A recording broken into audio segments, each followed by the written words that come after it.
SAARC ಅದು ಗೊತ್ತು ನಿಮ್ಗೆ, ಸೌತ್ ಏಷ್ಯಾದ 7 ದೇಶವು ಕೂಡಿ ಒಕ್ಕಟ್ಟು ಮಾಡ್ಕೊಂಡಿದ್ವು. ಒಕ್ಕೂಟಿ ಬಗ್ಗೆ ಹೇಳಿದನು.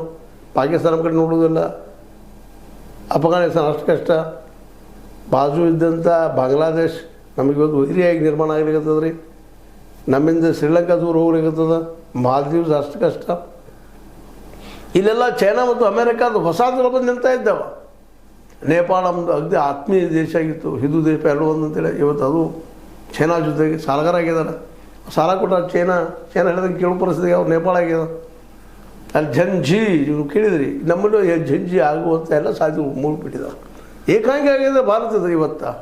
ಇದಕ್ಕೆ ಕಾರಣ ಹಲವು ದೇಶಗಳನ್ನು ಸುತ್ತ ಹಾಕಿದ್ರು ಸಹಿತ ಮೋದಿಯವರು ಎಡವಿದರು.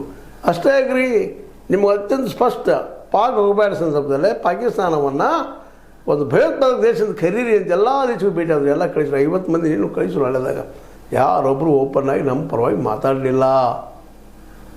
ಇದಕ್ಕೆ ಮತ್ತೆ ಬೇರೆ ಕಾರಣಗಳಿದ್ದಾವೆ, ಒಂದೇ ಅಲ್ಲ. ನಾವು ಇಲ್ಲಿ ಮಾಬ್ ಲಿಂಚಿಂಗು ಮತ್ತೇನು ಮಾಡ್ತಾಯಿದ್ದೀವಲ್ಲ ನಮ್ಮಲ್ಲೇ, ಇದು ಸಹಿತ ಬೇರೆ ದೇಶಗಳಿಗೆ.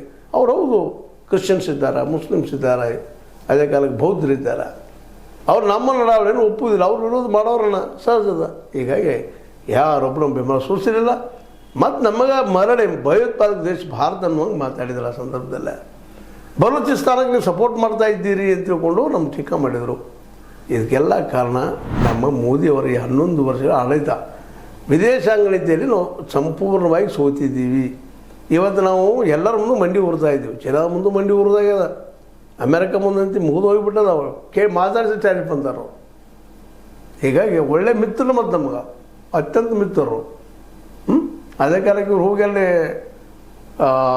ಎಲ್ಲೇ ಅಮೇರಿಕಕ್ಕೆ ಹೋಗಿ ಅವರು ಇಲೆಕ್ಷನ್ ಪ್ರಚಾರ ಮಾಡಿ ಬಂದಿದ್ರು ಮೋದಿಯವರು.